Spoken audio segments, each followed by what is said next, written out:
Cineverm.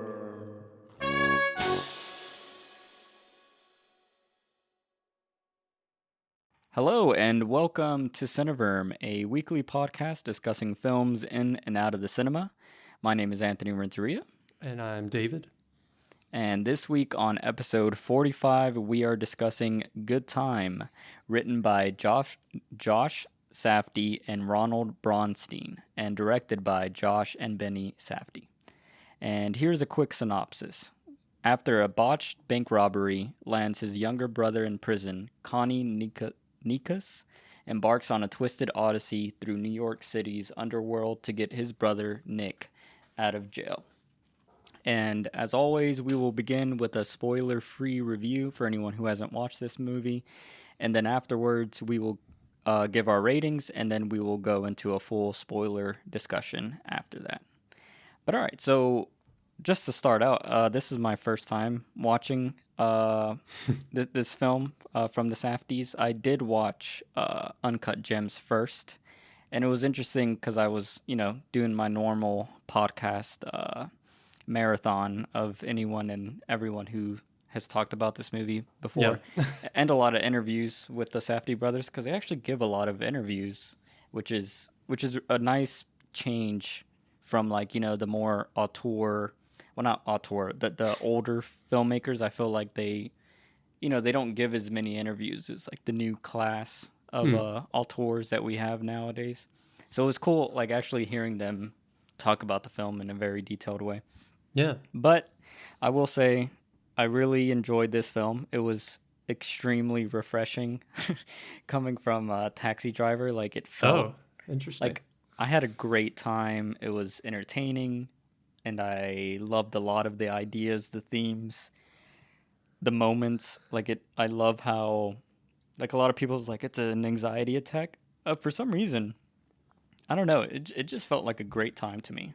I think it's because I've never been to New York, but I have had friends who literally do petty crimes for fun, and I have been around people doing said crimes. And I mean, I didn't do anything crazy, but I have had things if I would have gotten caught, it would have kind of ruined my life type situations. So it's just it felt weirdly nostalgic, not in a good way, but it I know how I know some of these people. Yeah.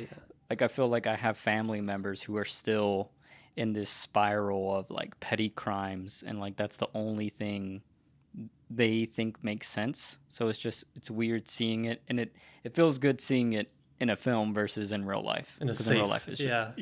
But yeah, what were your thoughts on this? Because I think you've seen this before, right? Yeah, I think this is the third time that I've seen it, because it is one of my favorites. Whoa. Just experience wise, like you were saying.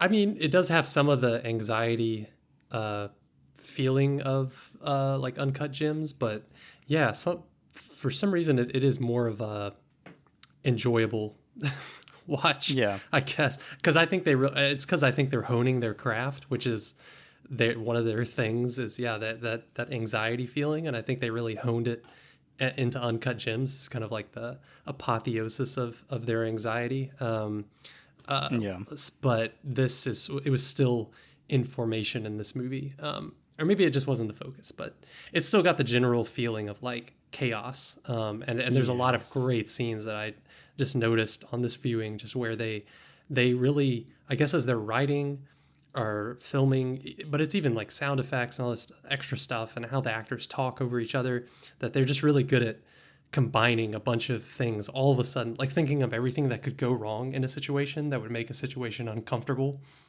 and they just make it all happen, and then see how the main character has to respond to that. So yeah, that is their thing. That's their signature. But yeah, my full review, I wrote a big paragraph here, but I think it makes sense that we went from all these Paul Schrader movies we've been watching, and then Taxi Driver, and then I think I just mentioned this movie in the Taxi Driver review, because it makes sense. It's these movies about these chaotic men, basically, that are just running around and everyone that runs into them just gets caught up in their vortex, and that's Robert Pattinson's character in this movie. Just like, you know, just like running around like a crazed animal, just but also having like having a clear purpose. I think maybe I was trying to guess what you would like about this movie better than Taxi Driver. And I mean, one of the things you didn't like about Taxi Driver was maybe his purpose not being clear, or his morality or whatever. And I feel like this movie has the main character has a much clearer purpose, like something driving him. It's much clearer. And so it's got that. And this movie, despite most of the movie being a bad time for the characters, like the ending, I feel like really what Taxi Driver did not have in the ending, I think this movie does, which it has a spark of hope at the end of the tunnel, you know, where Taxi Driver was just all, in my opinion, because I don't think the ending of Taxi Driver was meant to be real. So yeah, I feel like this movie has that spark of hope at the end that makes it really nice, makes it not feel completely like depraved and meaningless. I don't know. What did you think, like contrasting it with the nihilism of Taxi Driver?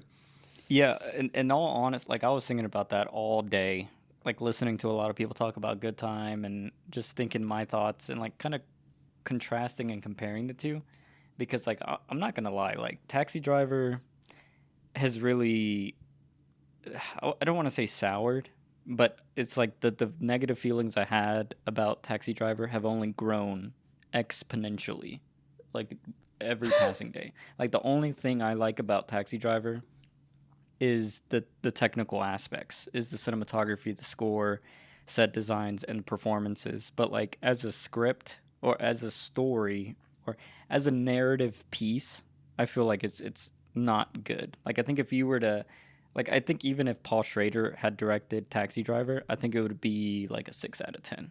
Like that's how much it's kind of drained, because like especially watching this film and then just thinking back, like I don't know, it just Taxi Driver just felt so aimless. Like it felt completely meaningless at the end. Well, I guess I mean like what the film is saying, it's not saying anything.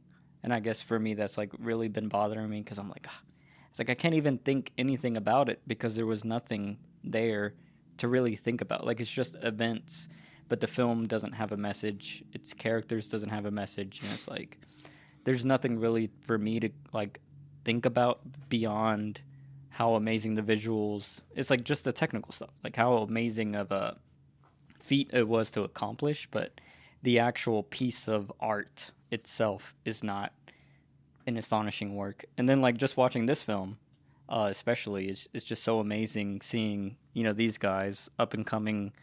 I mean, at the time this came out, this was kind of, I know they've done other films, but I feel like this was their first real big, you know, like we're here kind of moment or kind of film. And it's just so amazing how they have so much more clarity. Just comparing the two, like I feel like if these guys continue on this path, or if they keep growing, which I feel like Uncut Gems, for like I liked Uncut Gems better than this film because it felt way more solidified, technical wise. You know, like it felt more like they had stepped up a level in film technique and like theory and craft. And I don't know, I just love the themes about this film, like the way. And then one thing, like you know I call Taxi Driver like a racist film, and like now it's like it is like that film is just completely racist. Like it's just in my mind, because like just seeing how these guys pulled this film off and how they dealt with race, and like the New York culture, and there's just like, I don't think this is a spoiler, but every time the main character fucks over someone in this film, and he's Robert Pattinson's character, Connie, he's basically a con man, but every time he ruins someone's life because of his inertia of wanting to complete this task that he has, right? There's like at least 3 to 5 seconds of it's almost like a reaction shot and you see the victims, and I just loved how every single time we see the victim, and then we see him again, and then we just as the viewer is like, what are you doing? Like, dude, like, stop, and then it's just like just that simple 5-second cut, and then the way they edit it and the way they thought to shoot it, and like Robert Pattinson isn't saying anything, the other characters aren't saying anything, but it's just like an awareness that the film itself is almost aware of what's happening. And I think as a filmmaker, or I think the art that I like as a wannabe filmmaker, and as these guys are filmmakers, I really loved their eye to, we're going to show nasty shit or like the realities, but the film is going to be aware of it, like, and we're not just going to, like what Taxi Driver did, in my opinion, was it was just like a shit person the whole time. Yeah. And then even worse, the film is edited to be like extremely provocative. But then in my mind, it's like, well, at that point, you are reinforcing that idea. It'd be like in the, like, let's say, Schindler's List, if we never got the perspective outside of the people suffering. Like, what kind of film would that be? Like, it would just be suffering for suffering's sake. And I don't know. Yeah, well, to defend, like, a little bit, I mean, yeah, I like I said in the Taxi Driver, or maybe I didn't say this exactly, but like I feel like there is room for movies about just horrible people, like, and just, I don't know what it is, but putting yourself in their perspective, because they are part of humanity, and just like, just for a second, I feel like there's some kind of value there. Somehow there's some kind of moral value in doing that. I've seen other movies, like there's like God, oh man, I'm forgetting, but there's movies like there's one called Henry, Portrait of a Serial Killer, I think, and there's another one that I'm blanking on that's like a French movie about just a dude that's just a horrible person and just kills people, and you're just following him from his perspective, but like it's a good film, and I feel like there's some kind of value there in putting yourself in that perspective, but I don't know. So that's my defensive. That's my counter. I don't know. Yeah, I mean, I agree. Like, I appreciate art for art's sake, but I just think, I don't know. I just feel like I don't know. I guess it's just taste. Like, it just goes down to my taste of films. Yeah, and it's like you were saying, like, if you feel like the movie is taking the side of the horrible person and isn't acknowledging that it's a horrible person, then yeah, that's off-putting. Like, I just saw a movie last week. It's a Israeli movie. That, God, what was it? I don't even remember what it was called, but it was horrible. Where it was like that. It was like you're watching the movie the entire way through, and you're supposed to be siding with these characters because they're like the main characters. And it's like about a guy that his granddaughter gets murdered by a serial killer, and then he takes the suspect hostage and tortures the suspect that he thinks killed his granddaughter in order to find out where a dead body is. But it's one of those, like, where the whole movie, he's supposed to be a good guy, but like the entire movie, he's acting completely irrationally, like, torturing this guy that he has no evidence that this guy is actually the guy. But then, I guess without spoiling it, like, the movie takes the side of the guy, like, that's doing the torturing. Like, and in the end, everything that he did was justified, even though that he didn't have any reason to do it. So I don't know. Like, it's like if a movie you feel like, because I felt that, probably how you felt a little bit with Taxi Driver, like this movie isn't acknowledging that this person is horrible, and it just makes the movie really weird because you're just watching this horrible person doing horrible things, and the movie is like cheering him on.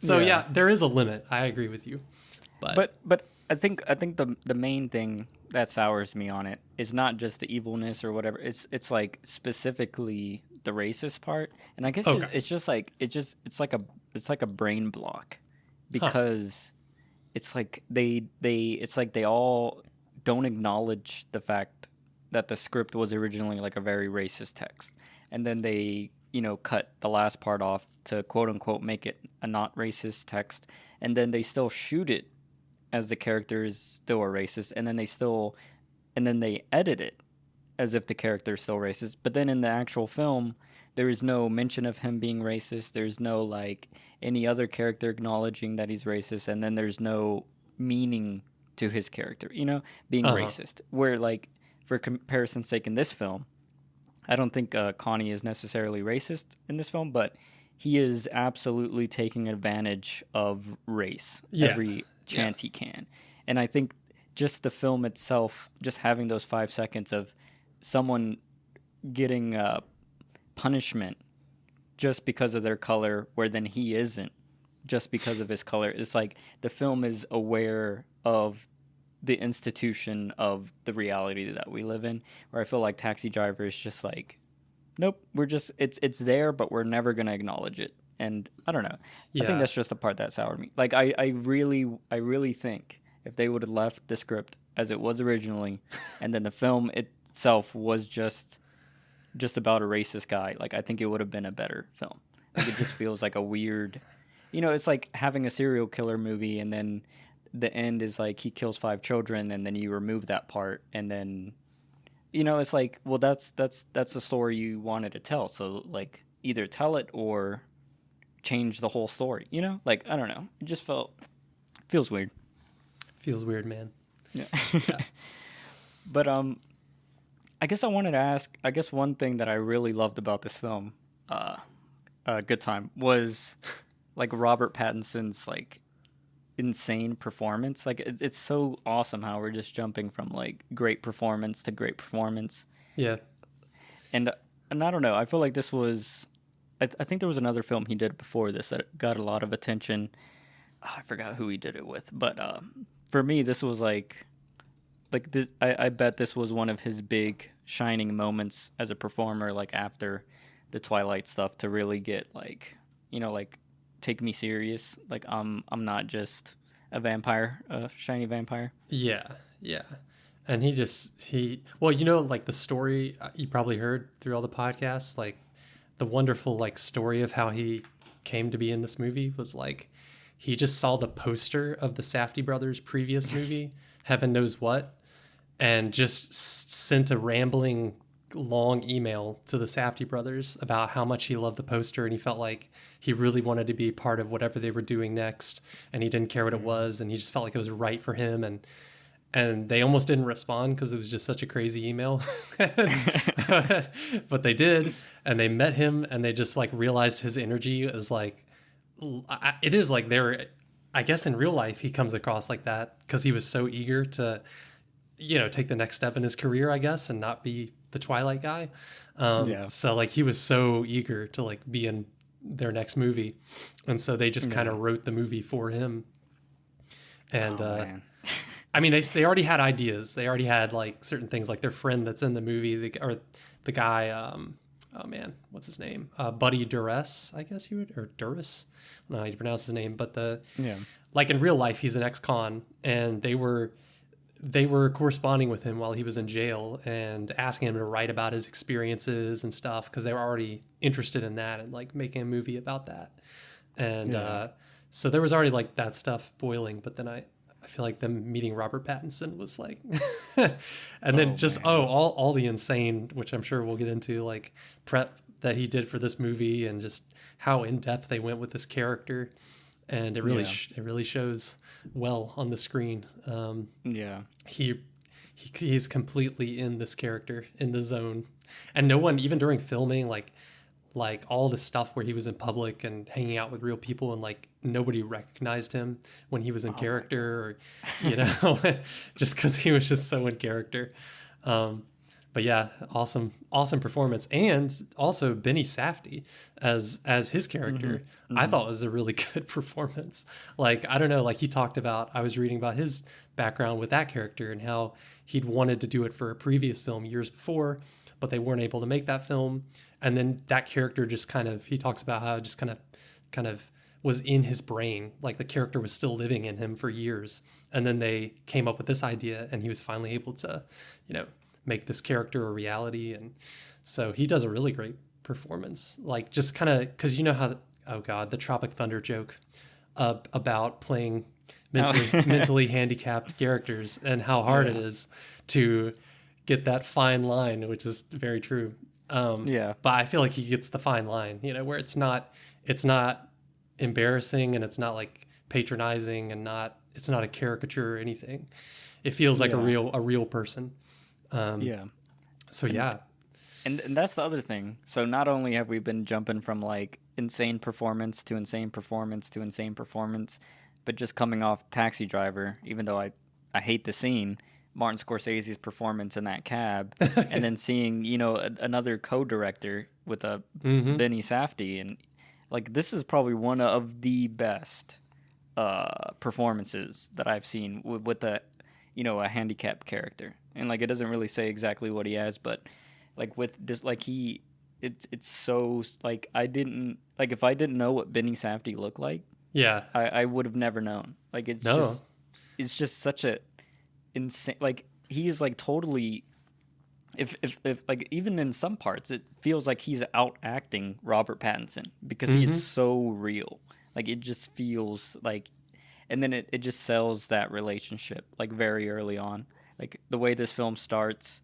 And I don't want to say and other spoiler stuff, but it's just amazing. And then I was just gonna say, in one interview I heard with Benny Safdie, he said like one of the keys to his performance in that was that like that, you know, when he was performing that character, he was like, you know, everyone always acts down to a certain, you know, character, you know, like because you're imagining, well, how would they do it, and then you would, you know, dumb it down. Or when you're playing any sort of character that has any kind of disability, you're like, how do I become less of myself?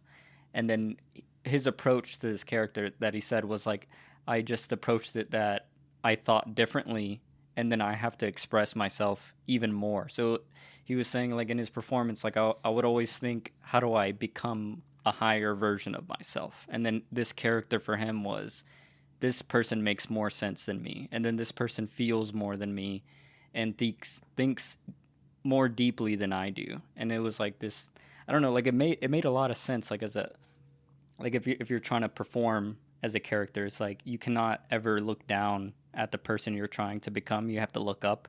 And it's like, I just feel like mentally that would be it would lead to a better performance when you're like, you know, like, because we've all done that when we're little. Like, we want to be, you know, a famous sports player, or like, I want to be like Brad Pitt. And then you know, try to act tough or whatever.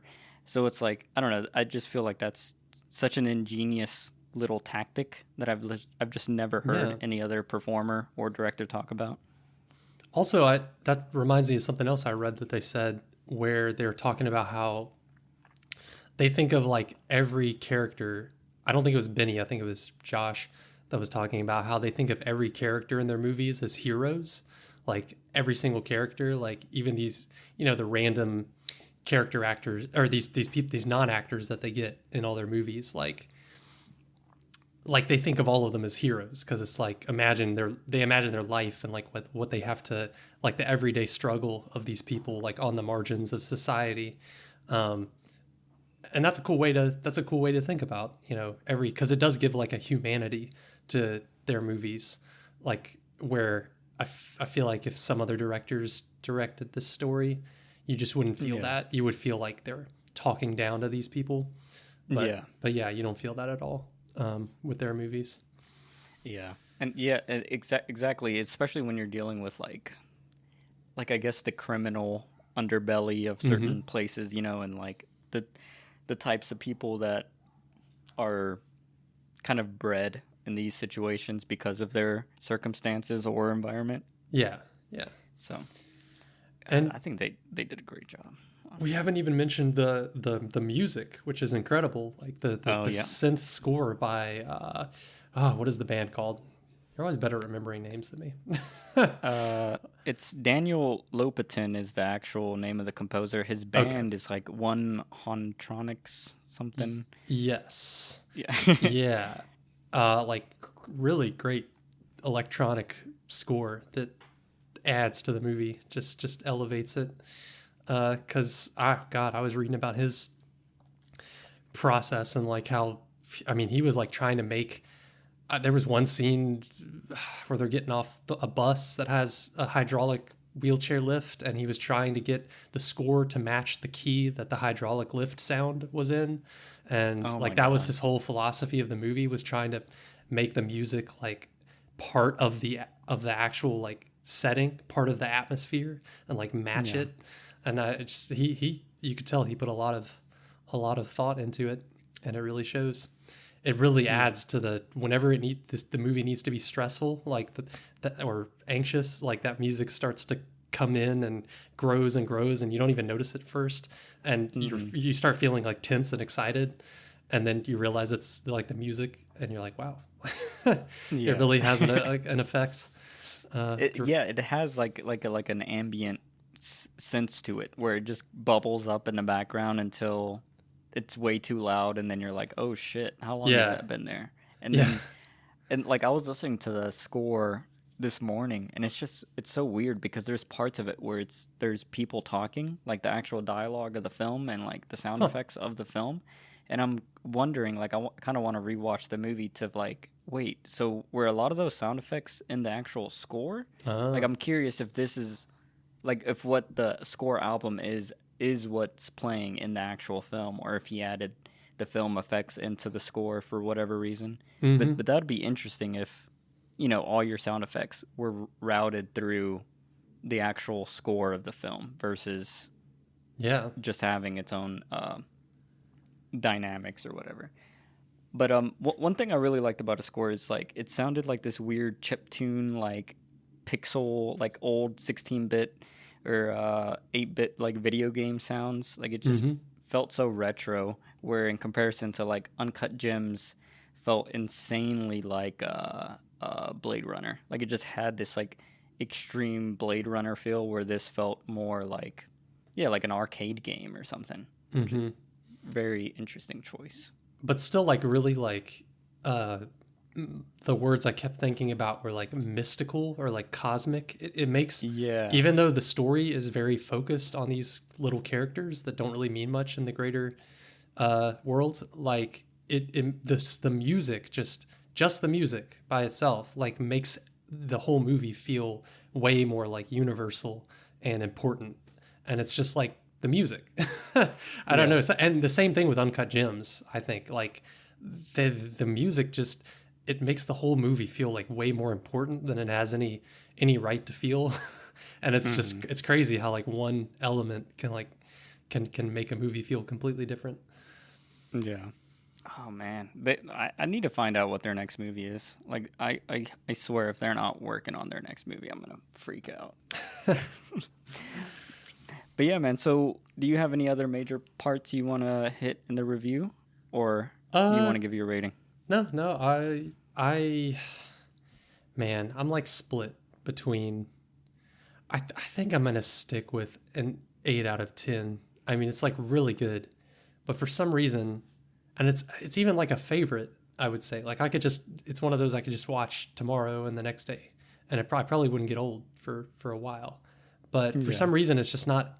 It just doesn't like reach the 9 or the 10 level to where it's like I feel like it's so important or like so groundbreaking or anything. I don't know, but I really like it at the same time. So I even like it like you know how like it's hard to separate your favorites just aesthetically from like how good you think it actually is. But yeah, it's an 8 out of 10.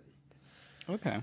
So that's interesting, because I guess my little pre-ramble before my rating is, I think it's a beautiful film.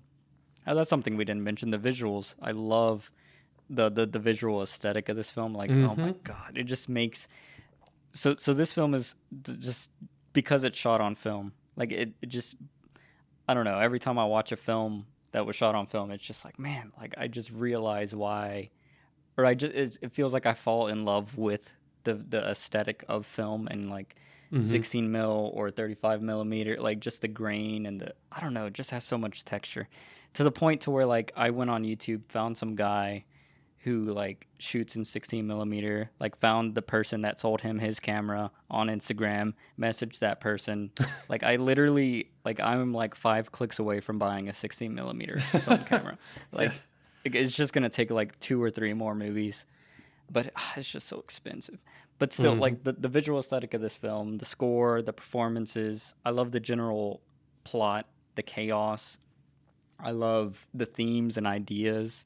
We kind of mentioned it briefly, and we'll get into it in the spoilers. But like how this film tackles like the society and the culture and the like institutions and kind of like the rules of like New York for these group of people, and like how they exist in this like environment. Like it's just such a cool, like it feels like you're peeking into something that maybe you're not aware of. Like me never having never have lived in New York. It feels like this is a very real New York, where Taxi Driver to me felt almost like a weird deranged fantasy. Like this feels almost like a documentary type of, like like if you were to tell me all these things actually happened to somebody in New York, like I'd be like, oh my God, that's a crazy story. But like I would believe it. And Yeah. so with all that being said, as soon as the film ended, I was sitting around an 8 out of 10. And I was like, man, I don't know why. And then like listening to all the podcasts today and like thinking about it, and I think it's just, it has like there's like I love a lot of the ideas, but I feel like there should be more. Like the way this film ended, not the exact ending, but like the final moments of our main character. Like for some reason it felt like kind of a very rushed kind of hard stop end, and I kind of wanted one more event and then the end. Yeah. So with that being said, I think I'm gonna like I'm so split. Like I want to give it a 9 because I appreciate it so much, and I feel think, the same way. Yeah, I'm like and split like between a 9 and an 8. I keep like thinking like I should have, maybe it's a 9. like we could finish this podcast, and like let's say I go over to like a friend's house and they're watching this film. I would sit down and watch it and just Yeah. like have a great time and not like be. I'm gonna give it a 9 out of 10. Yeah, I All think right. it's an amazing film. I think it just has that one flaw. There's like something missing that like makes it really like linger in my gut. And I don't know what it is. I think it just needed some more depth. Like I wish this film would have gone on for at least another 30 minutes. I wish we would have had a deeper connection with Connie and his brother. Like I wish it would have been more of a duology, like a partner in crime. Well, they kind of hint at it, but like I just wish it would have dug deeper into the world that it establishes. Like it almost feels like it feels like a first time, well, not a first time filmmaker, but like I feel like if they make a 10 out of 10 with their next film, and you could watch this film and be like, oh, all the elements are here, they just haven't figured out how to master it yet. So with that being said, that concludes our review portion of Good Time. If you don't want to be spoiled, you can pause the podcast now. And while you do that, don't forget to subscribe, leave a review, or comment on what you thought about the film or our takes on it. And you can also follow us on Facebook, Instagram, Twitter, or you can email us at cineverm@yahoo.com. And you can check out our snazzy website, cineverm.com, where we also have written reviews. And if you like comics, you can check out my other new podcast, Comicverm, where I review comics with my friend Jeffrey Carroll, who also has a podcast called The Back Bedroom. So go give him a listen and tell him I sent you. But we are now going to spoil this film. So I guess I'm trying to think of where to start. I think Yeah. I guess I want to start at the end, because I guess I want to ask you, did you feel that weird abrupt ending, like when Yeah, I remember the first time watching it, I felt it, like when Ray falls, and then yeah. and and then he's just Pattinson, he's Connie, I mean, I really like that. I love it. Like I love what happened, but then it's almost like he's on the way. He's arrested. He's caged. He's like a caged animal, and that shot just lingers on his face. I love the bar. One of the bars is like blocking his eyes for most of the time, so you can't really see what he's thinking at first. But then you see his eyes, and he's just like you can see him like plotting every possible next move that he could get out of the situation, and it's great. But it did feel. But then you realize like, oh, like this is the end. Like. Yeah, like I didn't want it to end. And then the weird thing with that, so, because I was thinking about it, all day. It was how it was shot, and it was so strange because every other scene in the film, we're very close to Connie's character, like physically close. Like the camera looks like it's like literally like a foot away from him. You know, like the close-ups are extreme in this film. Mm-hmm. But I was thinking back about that scene, and like so when Robert Pattinson leaves the apartment, we stay with Ray's character. He calls his friend, and then he's looking out the balcony window, and then you see Robert Pattinson, and then you see the cops coming in, and Mm-hmm. we're up here, stories away from him, and just watching him like run away, and then he gets caught, he gets tackled down, and then the Sprite bottle falls into a puddle, and then he's just like dragged off, and like I don't know, that just felt like it felt like a deflating escalation. Like I wish we would have just followed, been right next to Robert Pattinson as he saw the cop cars, and then Yeah, seeing him like rush out, and then seeing him get tackled, and then you see the water bottle slide across, but like we're down there. Like I don't know, it just felt like such a weird choice for a film, and with that's true. filmmakers who obviously think about this. And I'm just trying to like ration why would they have that final moment of the person we're following in this odyssey of destruction? Like why would we be so far away from them when they finally get caught? I don't know. It was funny. I guess it had like a comedic effect for me watching him Yeah. run away from the cops down that little that they went up the stairwell and up over the fence. I don't know. I liked it was funny, but yeah, you're right. That might have had an effect on why it felt kind of disconnected and cold, or maybe it was just a contrast with that final close up shot of his face. I don't know. Maybe it was just to Yeah. create. I don't know if they were thinking that in detail, but it made a nice contrast for when you finally do get a long close up of his face. It makes it more Yeah. impactful, maybe. But I don't But know. see, like what I would have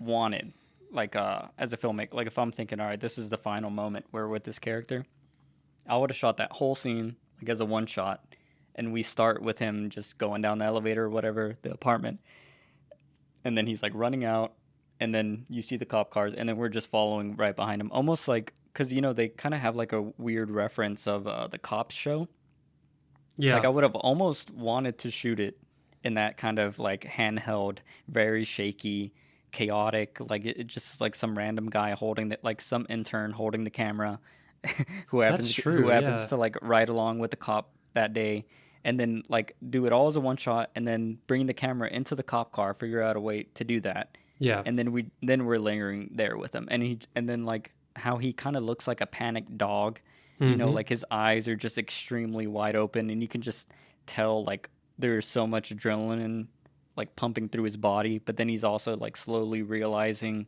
like fuck, it's over. Like that's it. Like Yeah. the whole vortex. This is the bottom. This is the pit at the very end of this journey. Mm-hmm. That would have more impact for sure if they just stuck with him. Yeah, I agree.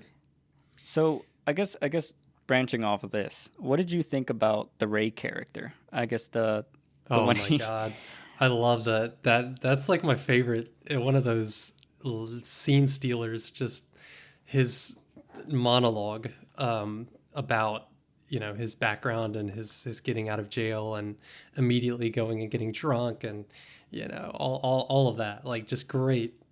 It's just wonderful. Like I had such a smile on my face like every time I watch that scene. That's yeah. like one of the scenes that from this movie where I'll just randomly think of the movie and then just look up that scene on YouTube just to watch it again because it's just so fun. And just to know that that's an actual guy, like that guy's real, like ex-con. He's that's an actual story of his, like that Yeah. actually happened to him.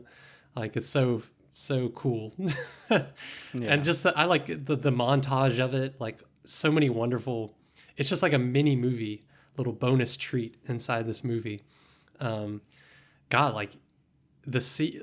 I don't know. It's just like so much thought they put into that little scene of just like the arcade and the the weird whatever that house, like trap house or whatever, like that he's in where they're making the LSD Yeah. and the dude making the LSD and like while he's having sex on the bare mattress, back there in the room, in the same room.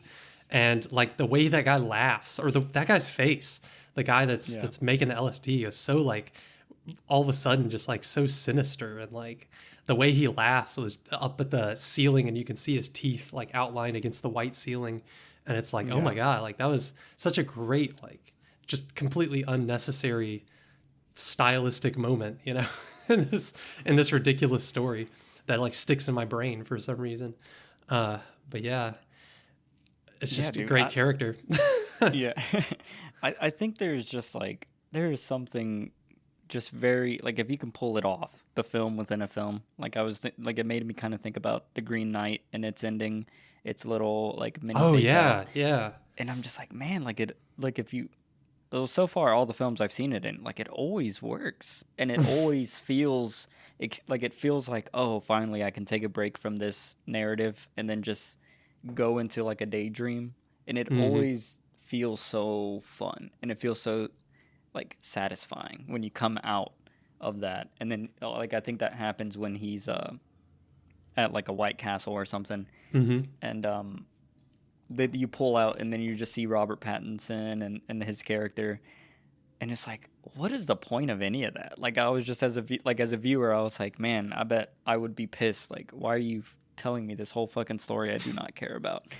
But then like just rapidly Robert Pattinson like puts 2 to 2, or 1 and 2 together, and he's like, well, I need $10,000, so let's get this LSD and sell it. Like, it's just so insane how his character's mind works. Yes. That it's just immediately problem solving. Like I feel like he would be very successful in other careers.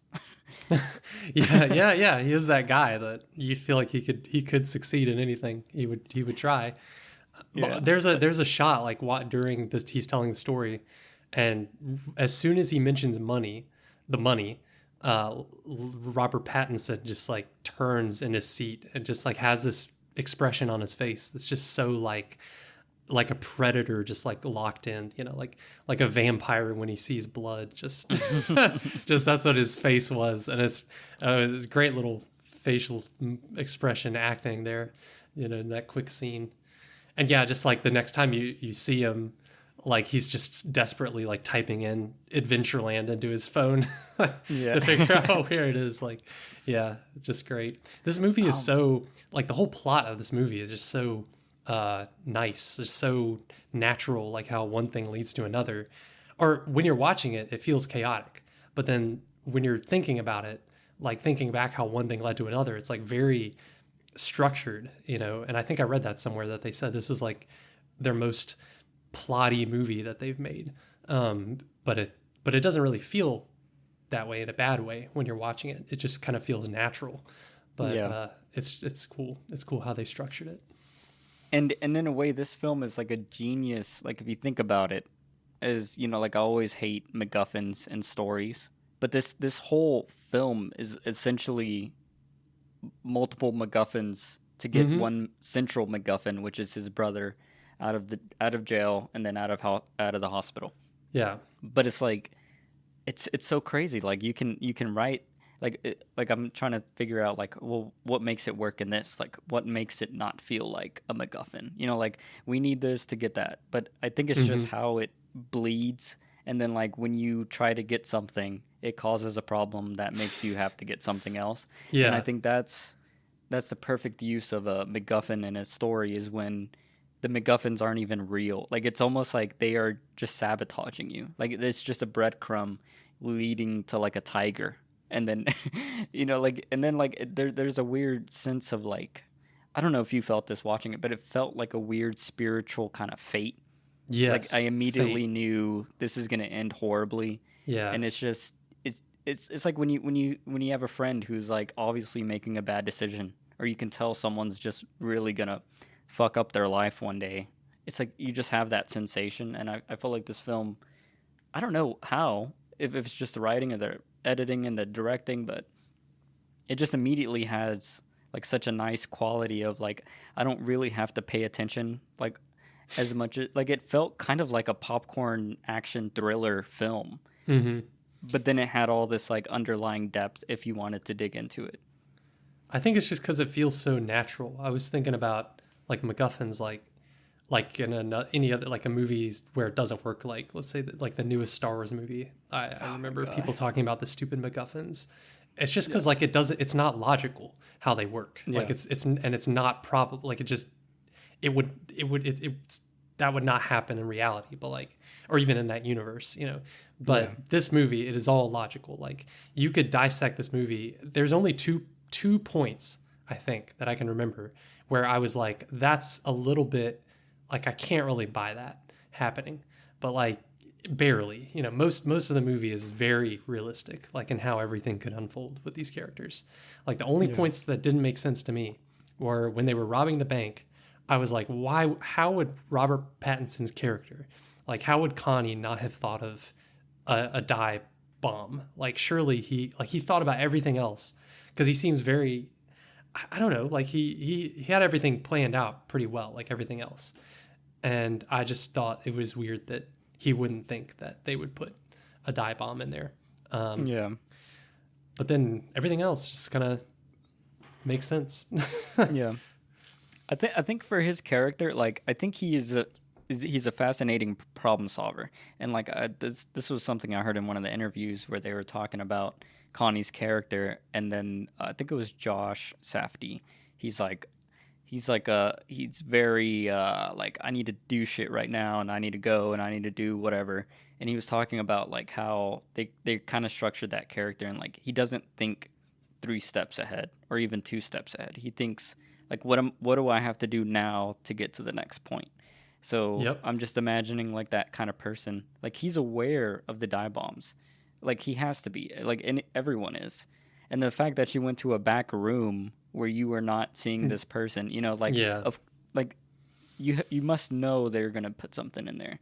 But I guess his character is like, I need to rob this bank. I need to get away, and then I'm gonna count the money, and then cash it in. Like, and that's his thought process. And then when you know, and I think that's what kind of leads him into this spiraling, chaotic, you know, how you say it, like a vortex of a scenario, is because at any point, if he just thought about the next conclusive event that would happen, like like the fact that he was on like TV, and the image they have of him is like playing on TV, is like you're gonna get caught. Like unless you escape New York City.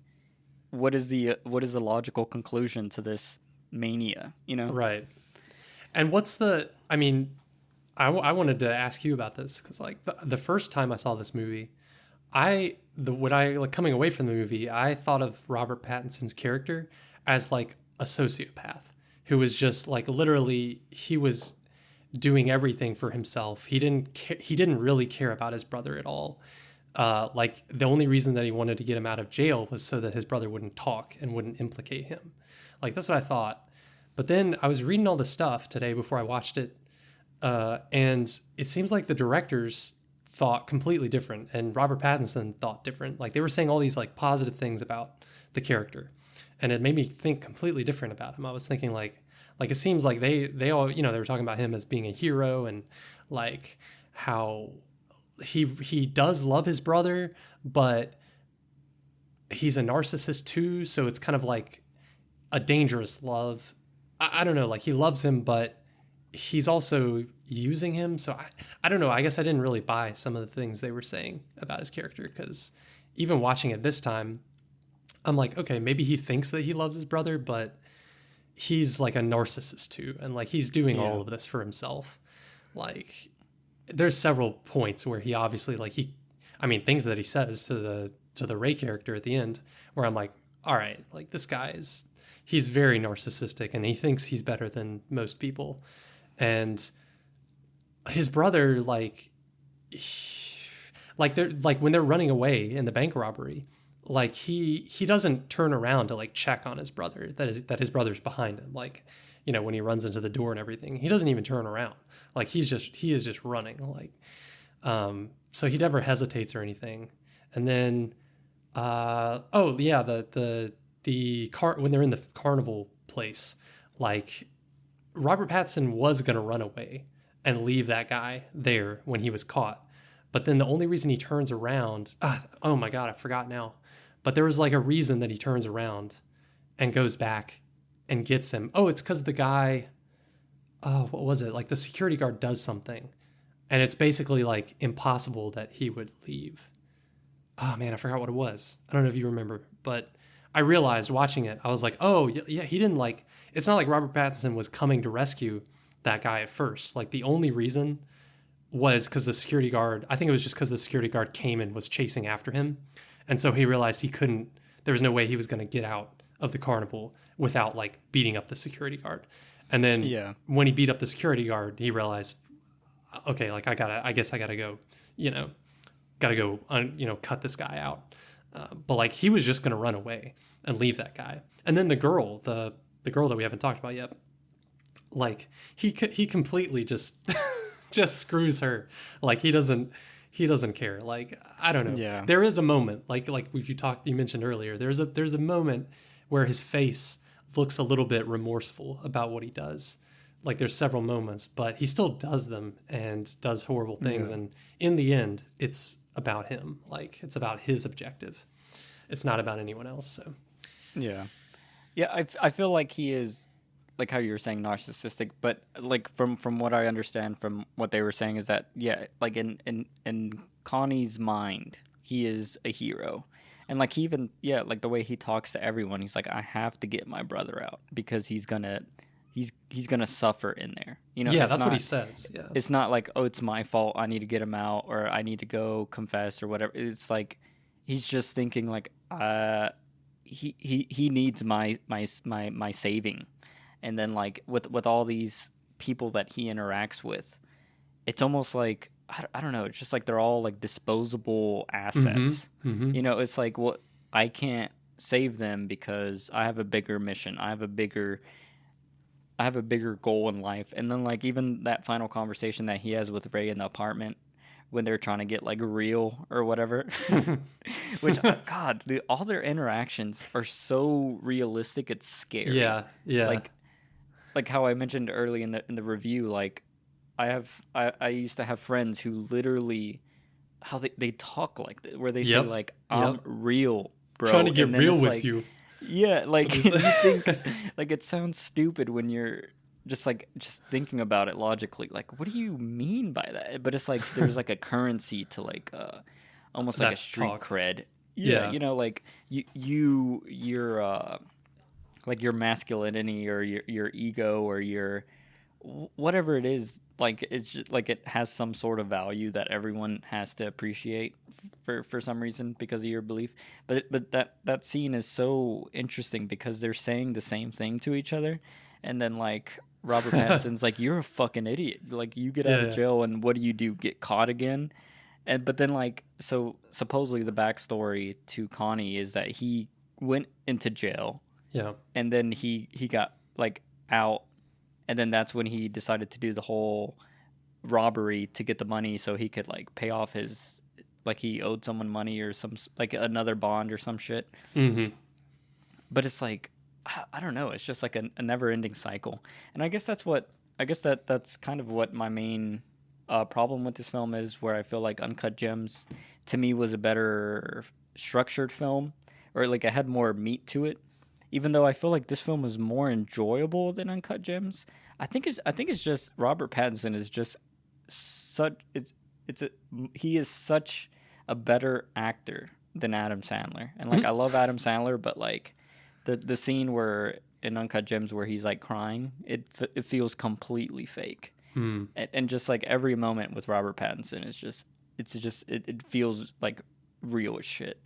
And like he's real. And but I don't know. Like I just wish that like, because they came up with so much backstory for this character from like the interviews that I heard, and like their father died, their mother was like a drug addict, and then just like the like early in the film when we begin with Benny's character, they bring up an incident where like something about a stove and eating.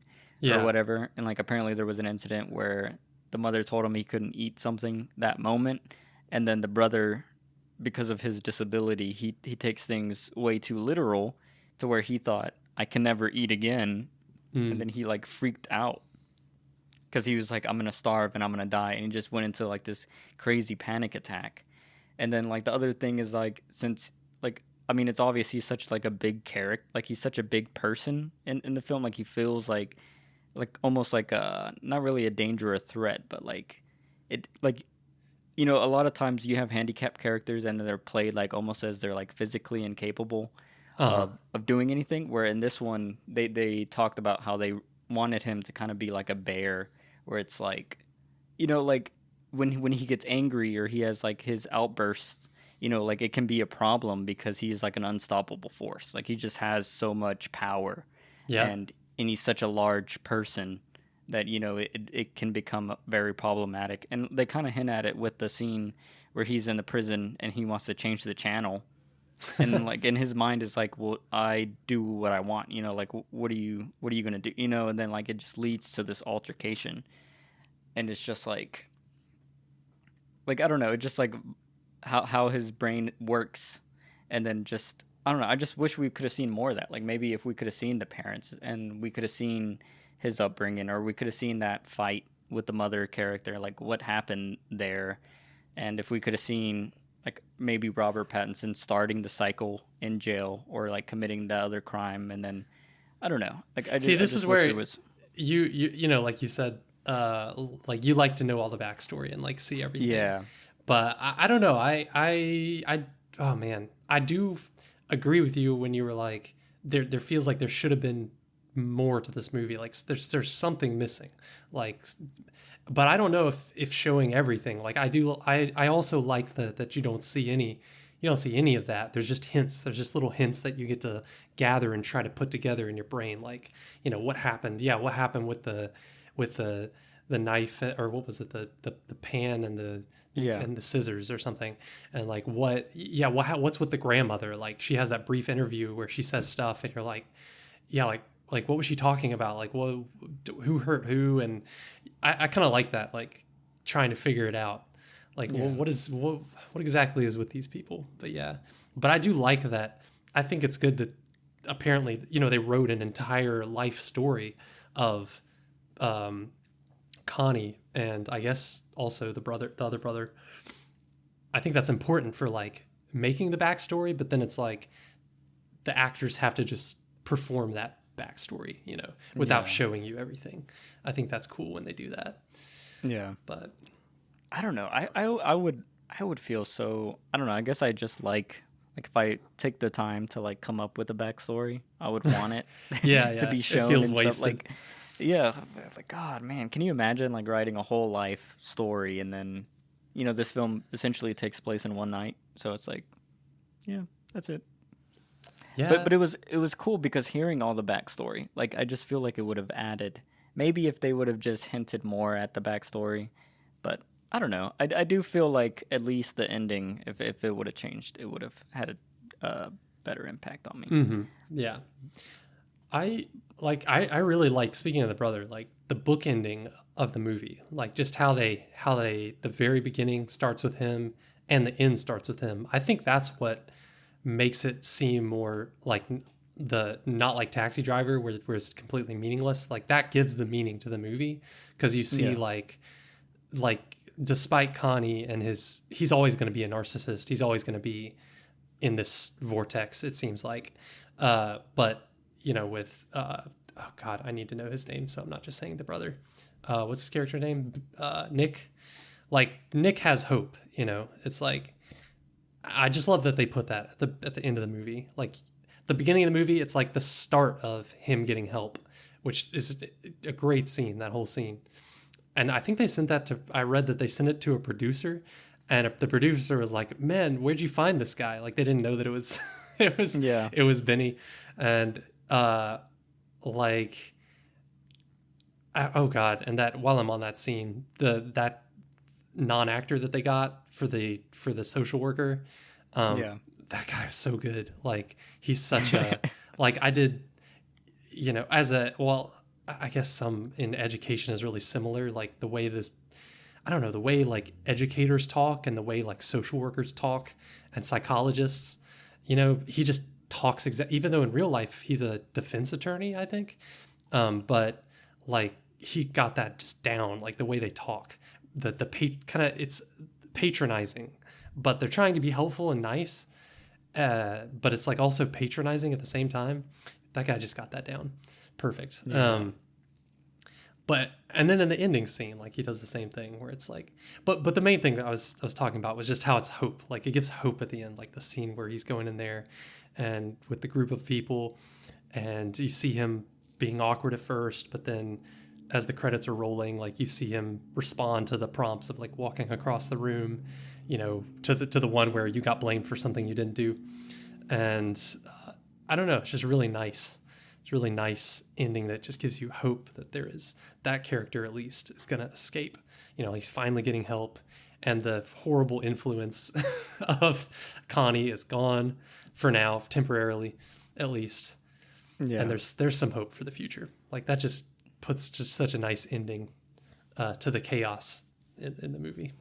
Yeah, and see, like that whole character, I didn't even know there was going to be like a handicapped character in this film, and then to have the film start with that for some reason, and this is going to be weird. I think it's weird, but it gave me like intense Blade Runner vibes. Like how Blade Runner starts with that interview of that agent, like, are you human or whatever, like just asking these questions, and it just feels like, wait, did I just, like, I imagine if I would have saw this in the theater and I would have walked in and this is how the film started, be like, they messed something up. Like this is the middle of the film because I don't know who any of these people are. I don't know what's going on. It's just like this weird interview, but like it feels so perfect how they start with him and they end with him, and then like how the shots are in the first scene. It's, you were so close to like Benny Ann, the psychiatrist or whatever, the evaluator, and then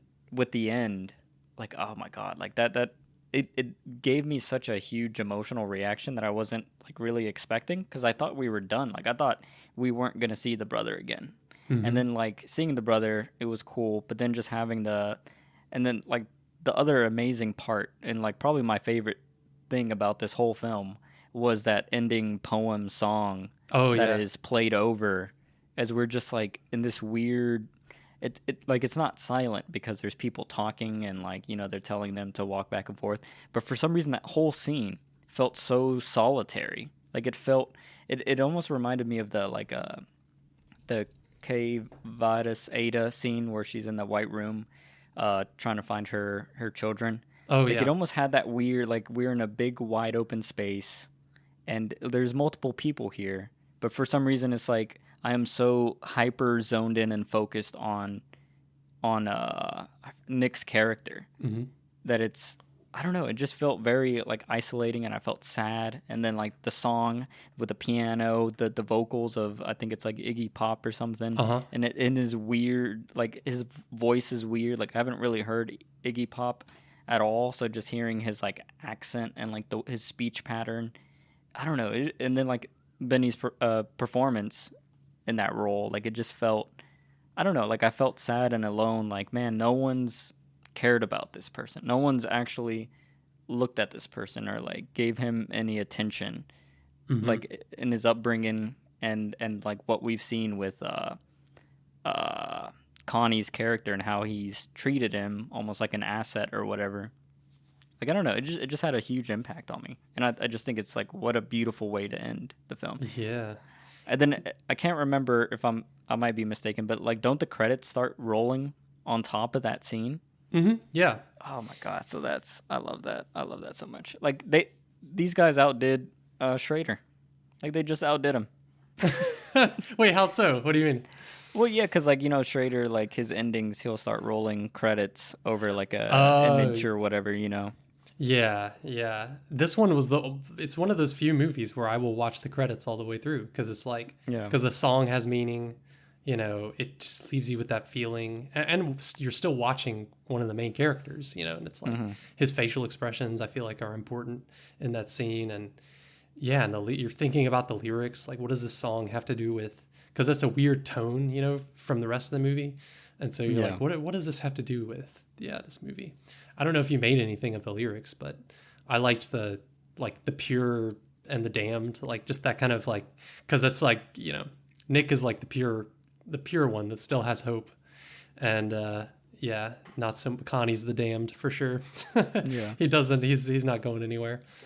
Yeah. But I mean, see, something that the film made me think about when I was listening to that with the pure and the damned, it's like they're so close to each other. Like both the pure and the damned are created in the same, let's call it melting pot. That mm-hmm. is this, this the culture that they're kind of born into. Like there's like I've learned a lot about like societal like influences and like institutionalism and like all these kind of effects that like there's one podcast I listened to. I think it was like on I forgot what. I don't want to missay the wrong thing, but I was listening to a podcast with this person who analyzes data on people born into certain wealth groups or Mm-hmm. in certain financial status groups, and like Mm-hmm. evaluating, like if you're born in a household with that makes, let's say, an average of $1,000 to $10,000 a year, or $10,000 to $50,000 a year, Yeah. whatever, all the groups. And then the question that this researcher and analyst was trying to figure out is the American dream real? Like, can someone who is born and the bottom of the bottom, somehow escalate to a higher class of wealth? Or, yeah. And what she found in her studies and like just the overwhelming data, like, I don't want to say an exact percentage because I don't remember, but it was remarkably high, or I guess like horrifyingly high, that every person born in whatever wealth status they were in were like that, like it was like 70 or 80% of the people born in a certain wealth class were essentially doomed to be in that wealth class. And then Yeah. she was like, the amount of people who quote unquote, like if your definition is of the American dream is like I can be whatever I want and then I can escalate to get what I want, Mm-hmm. and just using the financial metric as a barometer of that success or whatever, it was like the chances are so slim that it's almost like a waste of time. Like it is a complete farce and lie, because Yeah. there are just so many deterrents and economic pressures, societal pressures, uh, that will essentially like restrain you. So, and then like it was just such a sad like kind of thought that it would require like such a huge change of like institutions and like policies and all kinds of stuff to like bring someone out of a group. And I guess bringing it back to the movie, so having like heard that, and like that's kind of like always in the back of my head thinking about like, damn, like I'm kind of like I'm actively trying to get out of what wealth status I was born into, and it's been like incredibly difficult.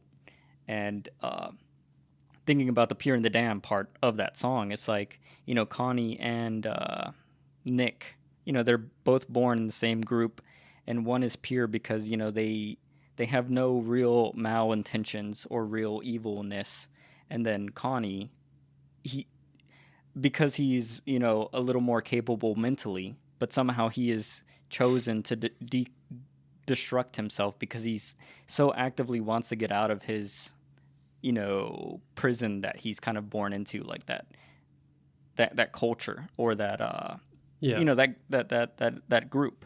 That is just, it's so interesting. You can have two people in the same thing, and then it just takes like one, kind of how in the card counter, he's like everyone can tilt. It's like at some point you can drive yourself insane trying to get out of a financial group, or whatever you're born into, to where like the obvious thing is to commit crimes. And it's like I feel like that ending kind of makes you like almost want to sympathize with both, like, well, what if this person who robbed the bank, what if they're Nick and they're not Connie?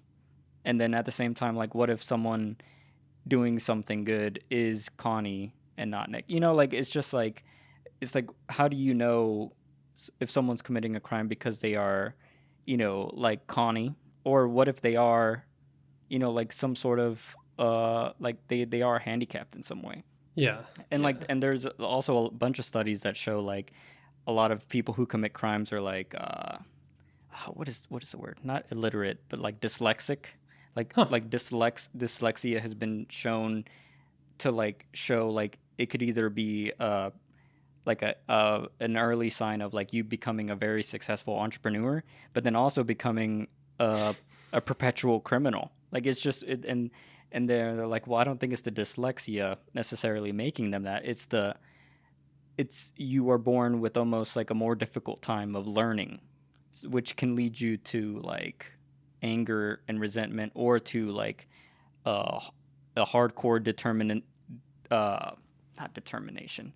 Yeah, like a or like a willpower to exceed because you have, XYZ disability. So it's like an interesting, like, it's like, I don't know, just like you could be born with something that can make you a villain or like a hero. And I just feel like that song kind of captures it, with having these dual brothers kind of representing opposite spectrums of a problem that they didn't really manufacture, but they were born into, and just how they deal with it becomes its own topic. Yeah.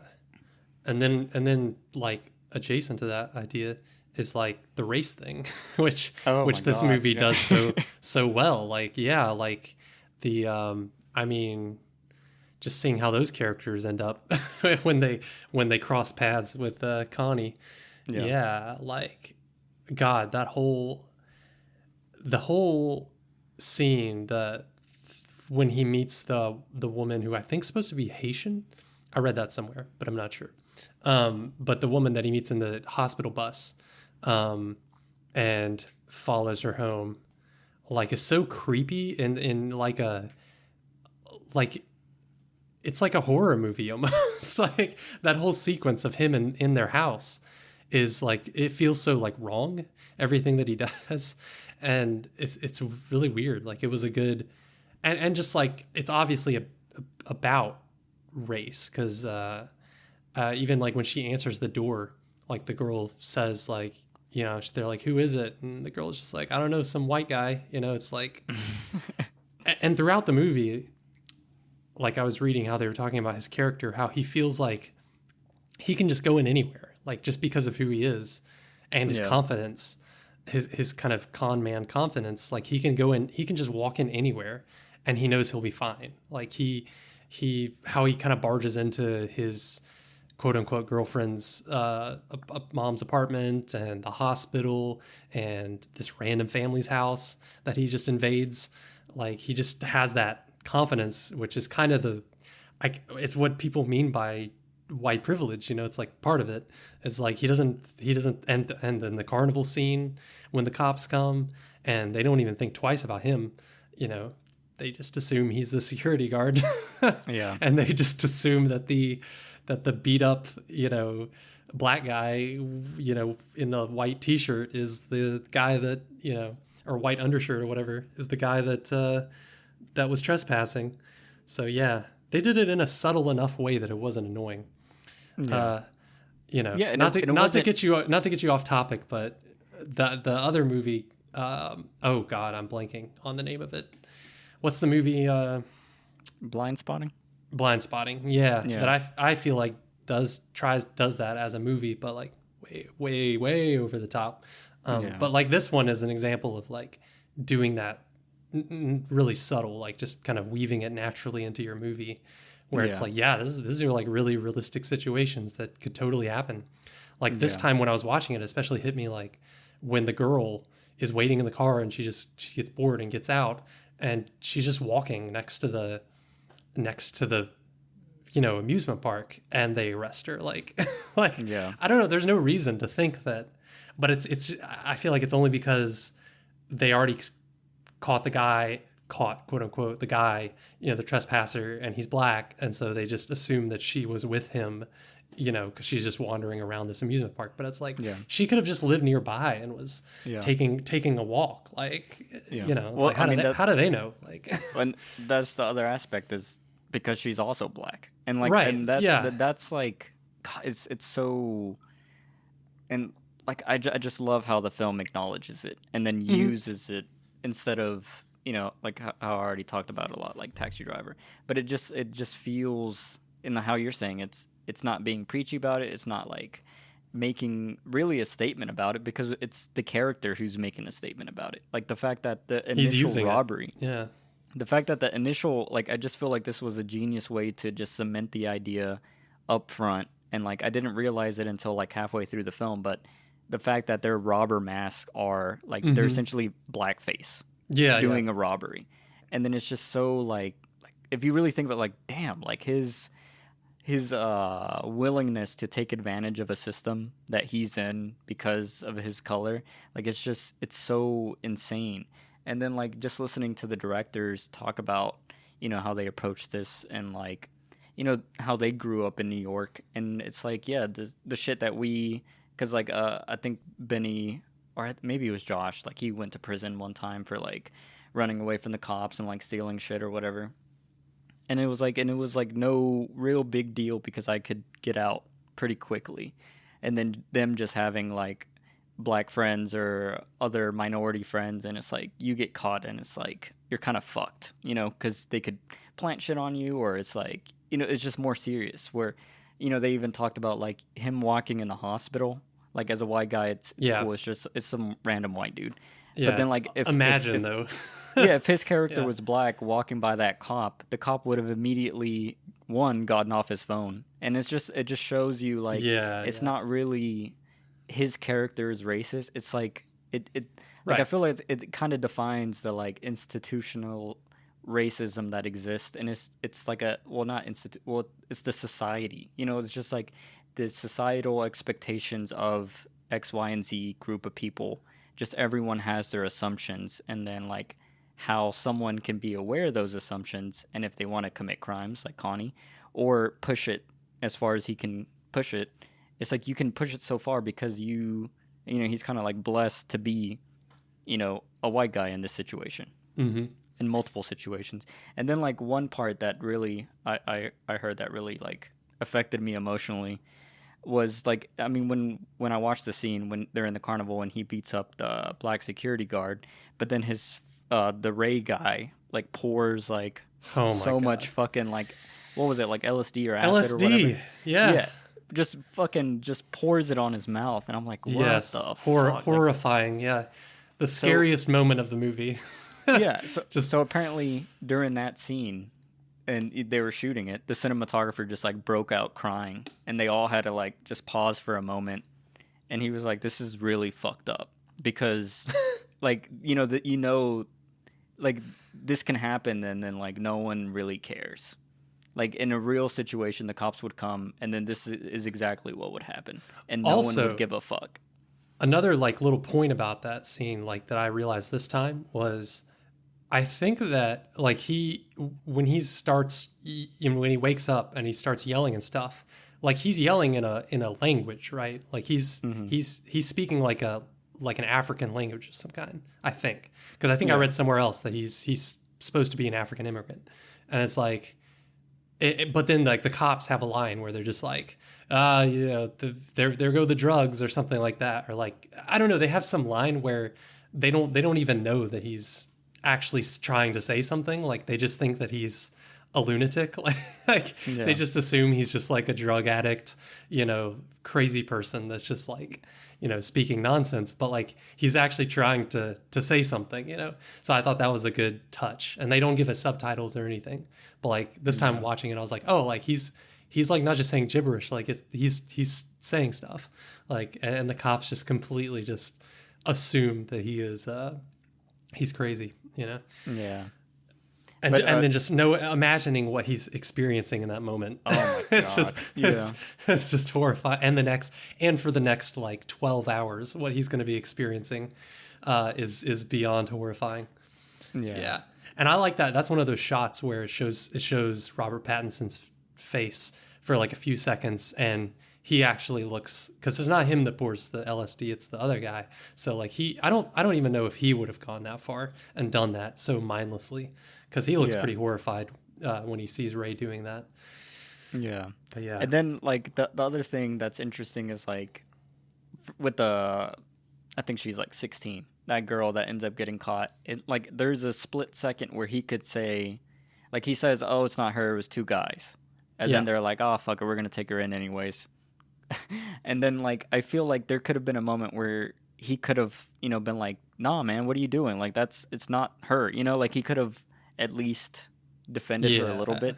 But the fact that his like objective is saving his brother, he's like, it's not that big of a deal. Like it's Hmm. whatever. Like she can just be tossed aside. And then the stare that she gives him from inside the Oh my car. God. Yeah. Her heart was just broken. Yeah. That was really sad. Yeah. That was just like, oh, heartbreak. And Like then, she's just scarred for life from this encounter that she yeah, had I with mean, this I mean that creepy could dude. ruin her life because I imagine Yeah. she had her little weed vape pen. So like now she's gonna be Oh charged yeah. with Yeah. carrying marijuana. And she's gonna be charged with Grand Theft Auto, possibly stealing the grandmother's car. Uh-huh. Like that could just be a life altering moment. And it's so crazy because, most people don't really think about it. They don't really care to think, like, uh, it kind of reminds me of, I don't know if you've seen this film, American Animals. Yeah. Yeah. I So have. I love that film and how it's like half documentary, half narrative film. But anyways, it's just interesting. Like this film made me think about that film. I was like, what if all those characters were black? Like that would have been such a different Yeah. film. And it's just like I don't know. It just this. I like how this film makes me think. It's like damn, like a crime is a crime, but then it's like a crime for certain people is exponential. I can't fucking talk today, but it's a far greater problem than it can be for someone else. And like I guess that's the whole, that's the current issue that has been dealing, with America since the inception is, like what happens to certain groups over other groups. Say there was another. Oh, the final moment with the. God, I forgot. I think his name was Ray, the friend that he Yeah. accidentally, or not friend, but the person he accidentally breaks out of the hospital. When his character is like falling from the roof, we even get that. He even gets like a 5-second moment of we see Robert Pattinson looking up at the building, and then like as he's being pushed in, he's still looking out like fuck. Like it's just like he's aware of what he's doing, but he's like he doesn't have the emotional capability to be like, or not capability, the responsibility to be like that's my fault. It's just like damn, they're fucked. Yeah, because I think he really thinks that he's better than everyone. Yeah. He really thinks that guy. And I wrote down when I was watching that part when Ray dies, like I wrote, like, is Connie right about him somehow? Because it's almost like it is almost like Connie.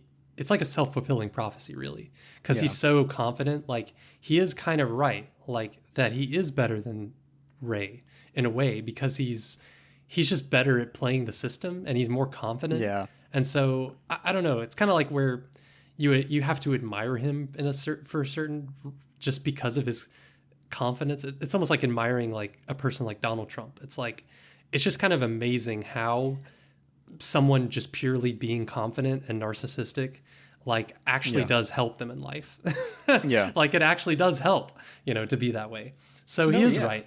And so I- he's confident and so it's like his confidence is justified. So it's like a self-fulfilling prophecy. It's Yeah. weird. No, yeah, and that's like I mean that's a scientifically proven thing that if you are confident in whatever task, the chances of you completing that task go up.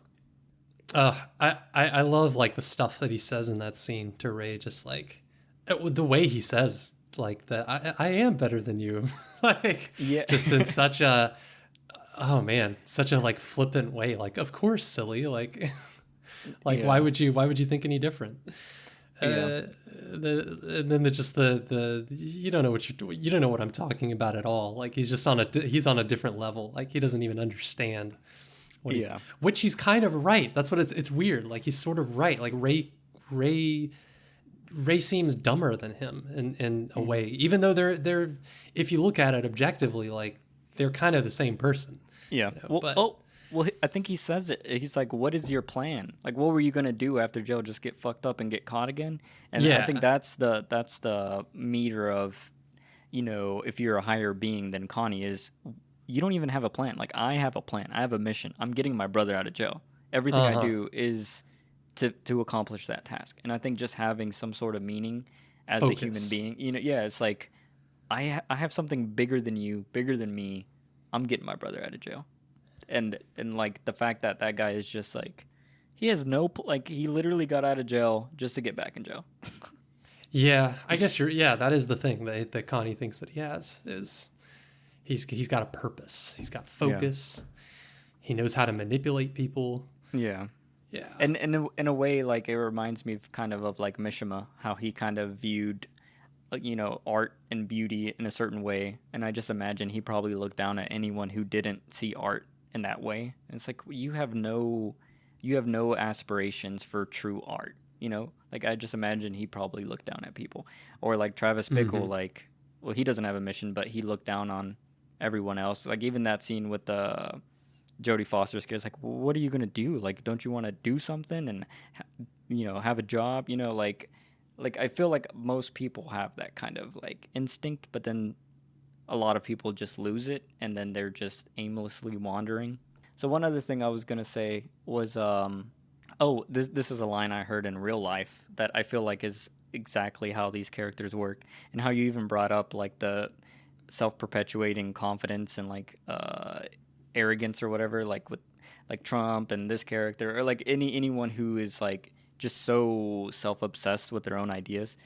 So I forgot who said it, but it was like one of my friend groups, and they had this thing going on for a while where they said you can't bullshit a bullshitter, and then they would like argue about whatever, and just neither of them would flinch in their beliefs, and then they would just resolve it by saying, well, you can't bullshit a bullshitter, and then they would just like laugh and smoke some weed, drink whatever the fuck, take pills or whatever, and then I don't know, it just lingered with me. I'm like, that makes no fucking like, but I guess it makes sense. You can't. I don't know. You can't like. I don't know. It's just mind-numbingly stupid. Like, because to bullshit a bullshitter, like then they are bullshit. I don't know. It's just, but it feels like something, Ray's character would say to Connie, and then Connie would be like, no, you like shut the fuck up. You're stupid. But then in a way, Connie is bullshit himself. So it's like, I guess it makes sense. Oh shit, we have to talk about the big fucking plot twist, because me not knowing anything about this film, like it was such an experience just being on the ride. But when he breaks Ray out of the hospital, I was fully convinced it was Benny's character. Like 1,000,000% that's Benny. Even to the point where when he goes downstairs and Ray character wakes up, and then Robert Pattinson's like wrestling him down and like shut up or whatever. And then the other guy's talking, and I'm like, damn. Like I knew Benny couldn't, or like the Benny Safdie as the performer. Like I was like, damn, he broke his character. Like I guess like he couldn't like keep it during this like intense scene or whatever. And I was just like feeling kind of bummed. And then it wasn't until Robert Pattinson walked out of the room, and then he like paused to think, and then he went to the girl and like, I broke the wrong person out, or like they gave me the wrong person. That's not my brother. And I was like, what the fuck? Like, I don't know. Like, it blew my mind, because I thought it was the film. Like, I thought it was a performance error versus the actual film. Like, it was such a huge thing that I couldn't imagine would have happened. I don't know. Did you feel that the first time, or did you immediately like realize? I remember the first time that I watched it, I was the same thing. I was like, what the hell? Like that's funny.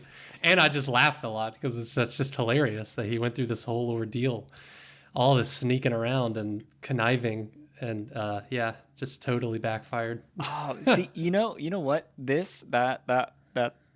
fact that happened showcases that the initial bank robbery and with the paint bomb is a completely logical thing, because he got this person out of the hospital, and he was checking all the little cards before he got to that room, but he just assumed, because there was a cop out of the room, that it was his brother.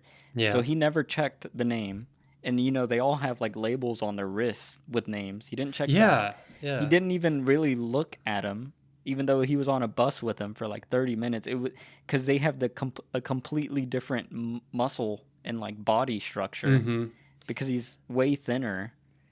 I don't know. Like, so it makes sense that he was just thinking, all right, my goal is to rob this bank. My goal is to take my brother out. And then he gets super hyper focused, almost too focused. Yeah. Oh and God. Like, I think part of it also was like, he wasn't supposed to know his, like, he doesn't really know his brother very well. I think Robert Pattinson said this in some interview that I read. Like, he doesn't really know his brother because he's been in jail, and I guess they've been separated. And he's just, I don't know, like, he doesn't even think of him as a person. Like, that's where his love is kind of delusional. And so, yeah, it's just funny. Like, he would not notice that that's not really his brother, because he kind of thinks of his brother as, like, he thinks of everyone sort of as just like disposable objects that he uses. So it kind of makes sense that he wouldn't notice at all. Wouldn't stop to think. So, and then what did you think about the other character that he takes advantage of that also happens to be a black character was the bus driver. Like, the bus driver knew something was up. But again, probably because he was white, he was like, "Oh, it's just some random white guy. Like, I'll just drop him off wherever." Even though he wasn't on the list, he like that all the red flags would have shown something's up, and then he was just like, "Whatever." But yeah, I mean, I think he bought it. Like, I think he manipulated that character enough. I like those interactions like that where he's manipulating people are so perfect. Like, they're so spot on, because you could just, like, I felt anxious every time he did that. Every time, like, a character was starting to kind of question. It seemed like they were questioning him, and then he would always come up with something. It just always made me like sweat. Just anticipation, like, okay, like, this is super awkward. Like, what if he gets caught? But I know his character is never thinking about that, because he just knows he's going to get away with it. Yeah. Like, there was another moment where the grandmother where he gets in her house, and like she's going to let him stay, and he's like, "Oh, thank you so much, thank you," and she's like, "Okay, that's enough." Like, she knows, it's like she knows on some level that he's just bullshitting her, but it still works, you know. Oh, well, what did you think of, speaking of that, since we can wrap this whole scene up, what did you think about the granddaughter? And it's kind of weird. It's like parallel to Taxi Driver, where there's a 12-year-old girl, and now we have a 16-year-old girl. What did you think about that whole, like, her character, and then, like, her willingness to just be along with it? Or I don't know. Yeah, that was really creepy, but also sad, because it's just like this neglected, you know, obviously, like, it's just her grandmother that's taking care of her, and, you know, she's neglected, and, you know, she's having to do her own thing, and she's got a boyfriend that's a little drug dealer, and I don't know, like, it's kind of sad. Her whole character is very sad, because she's just kind of a victim of her circumstances, and is a very, like, just the whole house makes it feel like that. I love that whole house is such a feeling, such a mood, just how cluttered it is, and just chaotic, just the interior of that house, and how the only lights are like the TVs, like the whole house is just darkness except for the blue TV lights, or like the weird refrigerator light, or I don't know. It just felt, I really liked how that whole house felt. And just of a, I don't know, just the messiness of the world. I feel like the Safdie brothers really capture that really well in their movies. Besides anxiety, it's just like the messiness of the world, of that house, of like the streets at night, and the orange, just kind of disgusting orange street lamps, and the hospital, how like in a lot of movies when they show the hospitals, it's like very clean and organized and very, looks like a set.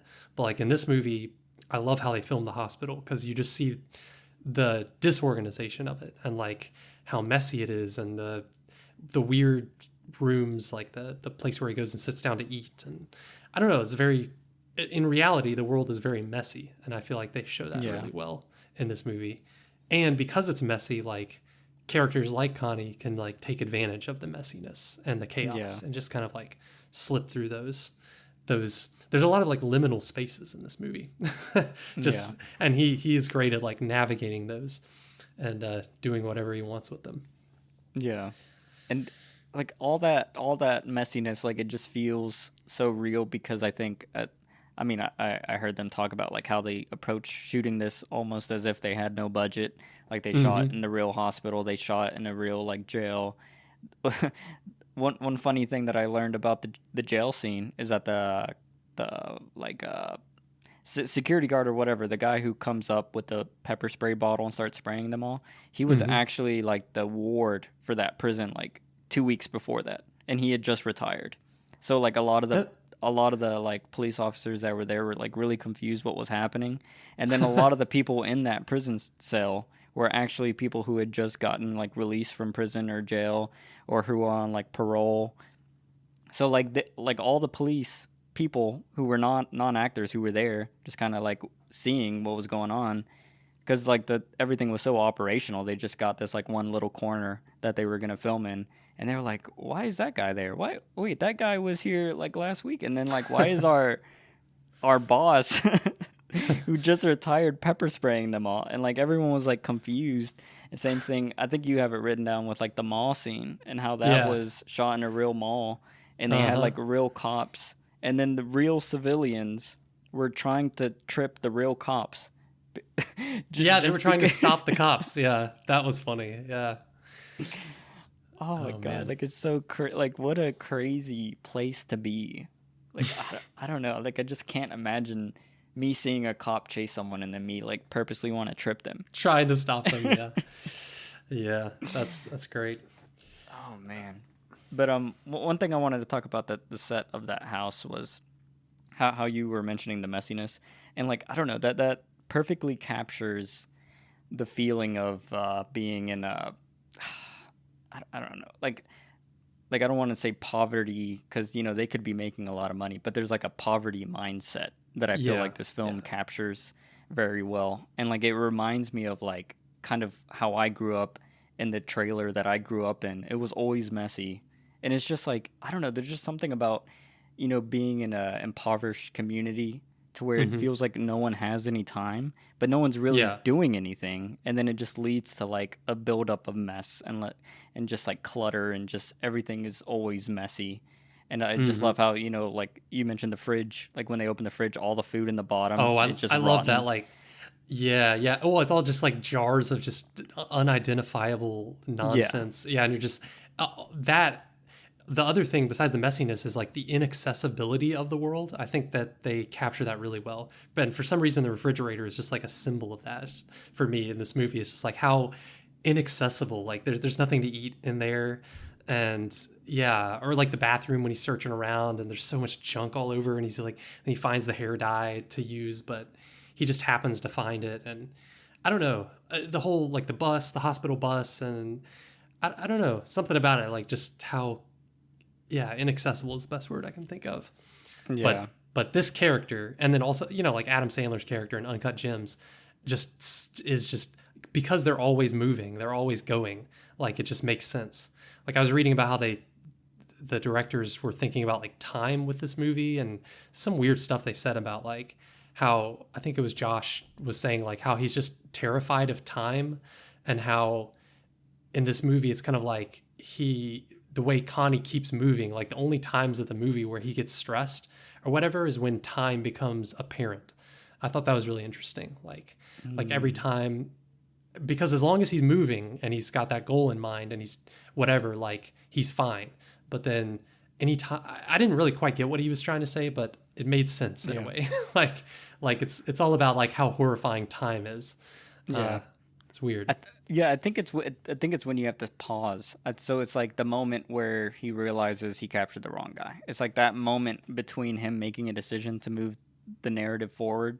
Yeah, it's when he's in the extreme stress. The moment when he's outside of the White Castle and the cops are surrounding the hospital. It's like, what do I do now? There's nothing to do. There's no solution. And then, you know, Ray tells him the story, and then it's like, all right, now we can move forward. Yeah, and that's when I guess it's when he's in action versus when he's in thought, you know.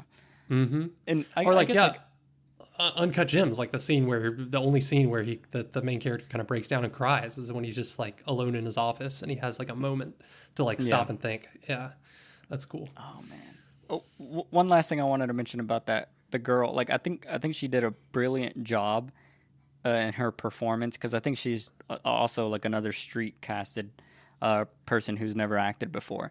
But there was like every time she spoke, it felt like a real teenager, just kind of how like Jodie Foster did in her role in Taxi Driver. But there was one, like I just like how she looks at Robert Pattinson. It's almost like this weird, not like a fangirl look, but it like you can tell like she is completely enraptured by him. And Yeah. it's like weird and very uncomfortable because it doesn't necessarily feel like sexual at first because she never makes the move or anything on him. But No. it's like she is like it almost feels like you can tell that she would do anything if he asked for it. And I think that's what makes it feel like a very uncomfortable scene, and like her performance just is really good at it. And then with the finale of her looking at him like, "What have you done to me?" It's like Yes. all those stares before that leading up to that is awesome. And then one I guess some of the lines of dialogue that I loved in this film was when Robert Pattinson, is freaking out about him taking out the wrong person, and then she's confused on like, well, what are we gonna do? And Oh then he's yeah. like, God, I forgot what he said, the exact verbiage, but he's like, just don't overthink it because you're gonna make it worse for me. Yeah, I wrote it down. He says like, "Don't be confused. It's just gonna make it worse for me." Yeah, Yeah. it's Oh what a my God. narcissistic thing to say. Yeah. But Oh man. it's so amazing because I just feel like her reaction to that makes like she is like, oh yeah, I will do that. Like it just makes so much sense that her character would be like, that makes a lot of sense. Well, he does that to other people, like with Ray. Like in the last scene, he also says that. Like he's like when he's trying to get him to call the guy, and Ray just says something like kind of like giving up, like, "Oh, it's not up to me, I guess." And he's like, "You're right, it's not up to you." Like he's assertive, and then Ray does it, like does what he wants him to do. Yeah. So it is that weird, yeah. And then he something with oh yeah, when after the bank rob or after the die bomb goes off, and his brother's like, "Oh, I'm gonna throw up," and he's like, "You're not gonna throw up." Like it's the Yeah. way he says it. It's like, no, you're not gonna throw up. What did I just say? Yeah. You're not gonna do it. Oh He man. because he's so commanding. It's like he creates his own reality Yeah. sometimes. Oh man, that's amazing. I didn't even think about that. Yeah, he tackles everything like that. Like there is Hmm. only what I believe. Yeah, And then like and yeah, he's like an immovable force of action. yeah, up until a point, I guess he has his limit, but we don't know. Maybe he gets in jail, and And comes then out. somehow, yeah, he's just lucky, and he manipulates his way out of jail, and yeah. Man, I was trying to think of another line that I really liked. There's a lot of great little lines that his character just spouts out that feel like just random shit, but it's just like so Like, crazy. what about when he's like, there's a dog on TV, and he's like, "I think I was a dog in a previous life. That's why they love me so much."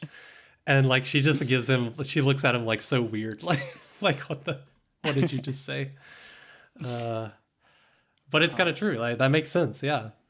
Oh, And yeah. then the fact that, and then it comes back later in the movie when they go to the security guard's apartment, and the dog, like, just, and you would assume that dog would just start attacking, which it does attack Ray, but it does not attack Robert Pattinson. It's like he immediately, it's like, calms down when it sees Robert Pattinson come in, Yeah. and he just tames it, because Yeah. he just has that energy. Yeah. And then I guess one thing we haven't talked about that I guess was the only thing I didn't like about this film was Jennifer Jason Leigh's Oh, character. you I don't didn't know, like like I think I liked her performance. It's just the character itself was very annoying. But I think that's what it was supposed to be. So, what Yeah. did you think about that whole bail bond and girlfriend situation? Oh, I liked just how much he manipulates her and how creepy. That's where I'm like, his interaction with her, where I think, okay, like he's like a borderline sociopath, or like he's just always manipulating people. Like it seems like the only reason he's in a relationship with her is just because she's rich, and he knows he can like take Yeah. advantage of that. Like he does not give a fuck about her. Like it's just, I don't know, it's just so obvious. And she seems to be very unstable, and he takes advantage of people like that. So Yeah. I like that, like, little addition, like, of that. It's like, wow, like he even, and I think I read somewhere they liked that, putting that character in the movie, because it showed that no matter what your socioeconomic status, like mental illness still, Yeah. is still there and still has like a huge part of it. And so it's nice to, like, it kind of balances out like the other characters that are lower on the socioeconomic status ladder. It's nice to have one character, like a rich character in there, that's also caught up in this guy's crazy vortex and who he's manipulating. And yeah. And then that's the crazy thing, and that's kind of brings me to that other previous thought. It's like it's almost like chance. Like you can have, her, disability or like her mental state, and if she was born into a poor family, it would be a whole different situation. But like that, it would cause an insane amount of problems for her and others around her. But because she's born in like this rich class, the only person she really affects is her mom.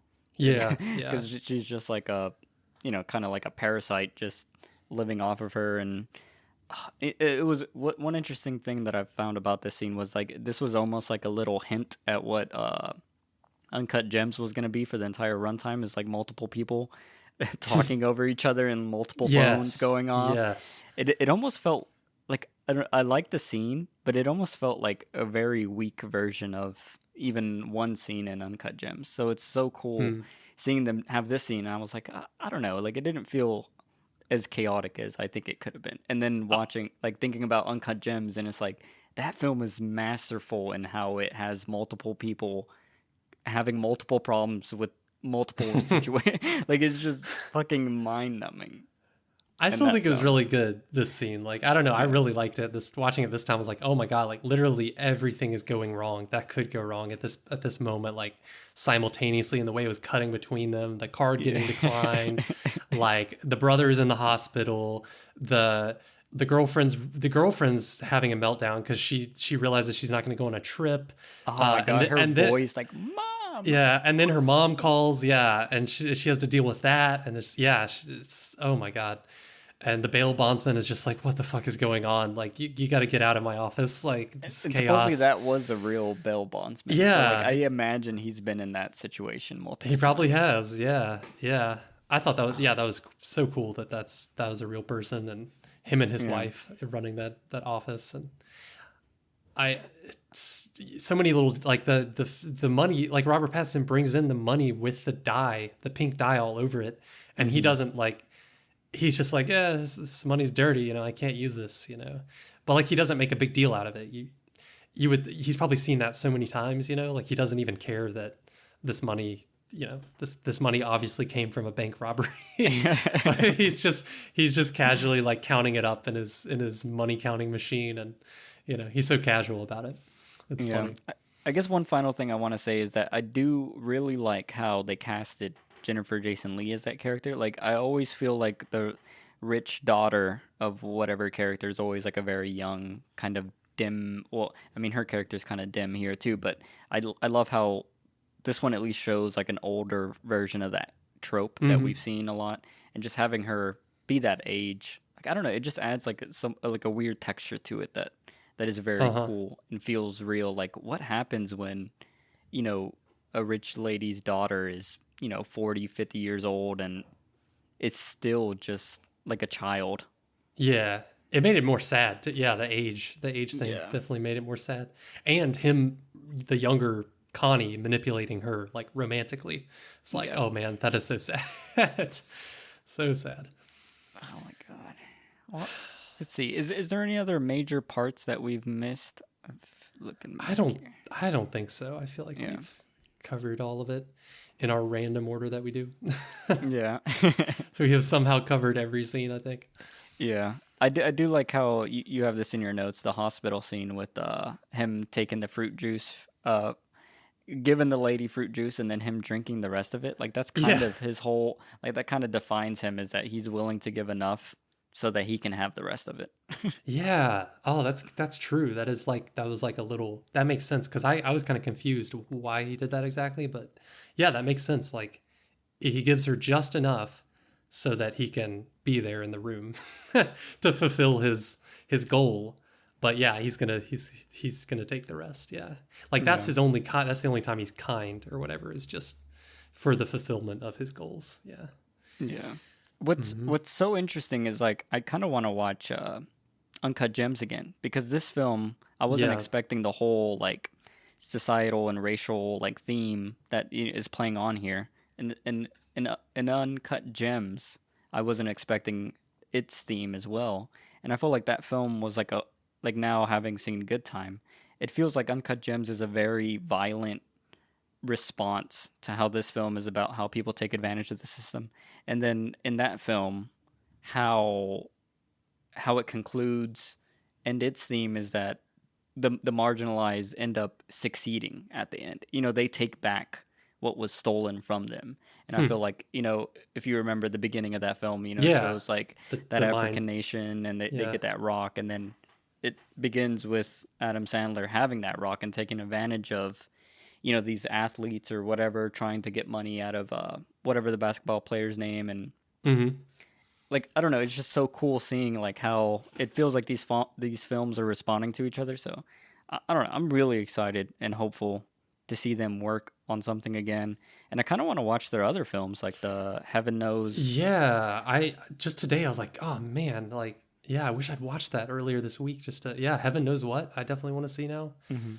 And they had one before that as well. I forgot what the Daddy name of it Long is. Legs, which is Yeah, apparently very, they said is very not autobiographical, but they said like it was very true to what they were experiencing at that time, because I think both of them became parents, so it's like huh? their feelings of becoming new parents and then being insane characters. Because like they say that the Daddy Long Legs character has a strong resemblance to Connie, like his willingness to keep pushing to do things because he believes they are right. Uh, Interesting. I mean, shit. Maybe we should Do a Safdie Brothers deep dive. Yeah, just keep going Safdie train until why not? This is what we do. We have to like follow our bliss. As one movie leads to another. Yeah. I think that could be a cool, like, our cool thing is if we just like just spiritually follow this path. And I think it'd be cool Yeah. looking back, like, damn, somehow I guess it started with the card counter, led us to Mishima, led us to Taxi Driver, led us to Good Time. Yeah. It'd We be should. cool where we end up. Yeah. Like, how long does the chain go? Yeah. Yeah. Yeah, we should. I'm up for it. All right. Well, I guess that brings me to the final question that we ask here in the spoiler discussion, which is, yeah. and I haven't thought about this at all, but is this film canon? For some reason, I'm leaning no, just because Yeah. I would have, because of I would give it a 9. Yeah. Like if I was comfortable giving it a 9, then I would think it would be canon. But I do think it's missing something. Yeah. Maybe just, I don't know. I don't even know what it is.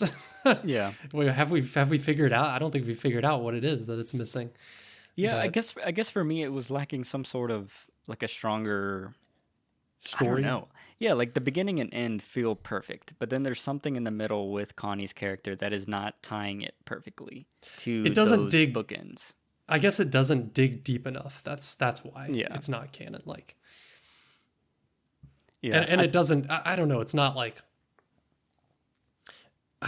It's not think- like so technically. impressive. Yeah. Yeah. For some reason. Yeah. I don't know. It's hard. I think for me, it's the digging deep enough is like I think it's literally the ending. Like there's never a moment where I'm like, this guy is fucking like stop. Like me kind of feeling like I need to yell at the screen. Like it never reaches that level of mania where I feel like in Uncut Gems it got way closer to where he's betting and rebetting and betting his bets, betting debt against other debt. It's like, dude, fucking, like, just stop. Like, Yeah. And I feel like Connie, if we would have, had a longer ending with him running away from the cops, like, I feel like that could have gave the emotional feeling of, oh, he's never going to stop. Like, nothing will stop this monster, Yeah. So I think that's what prevents it for me to become canon. And like you just said, like the technical aspects are amazing, but I don't think they are masterpiece level. Like I don't think Right. it doesn't perfect it, but I do think at like if maybe their third film, because for me Uncut Gems was better than this. I do think if they continue on this trajectory of creating like manic fever dreams of chaos. That there is like, and I haven't seen a film be a masterpiece that it feels like chaos, you know. I feel like they're so close. Like they're just missing the right character, the right plot, and then the right, because I feel like directing wise they have it all down. It's just something narratively they need to push to the limit. Mm-hmm. Maybe that third film. Yeah. Yep. But yeah, so unless you have anything else to mention before I wrap this up, do you? Nope. Okay. Nope. All right, so that concludes our spoiler discussion and this episode of Cineverm. We would be grateful and humbled if you could leave us a review with your thoughts or comments, and if you could share us with your friends or family, as that helps us in our journey to spread the love of cinema. And we'll see you next time. See ya. Cineverm.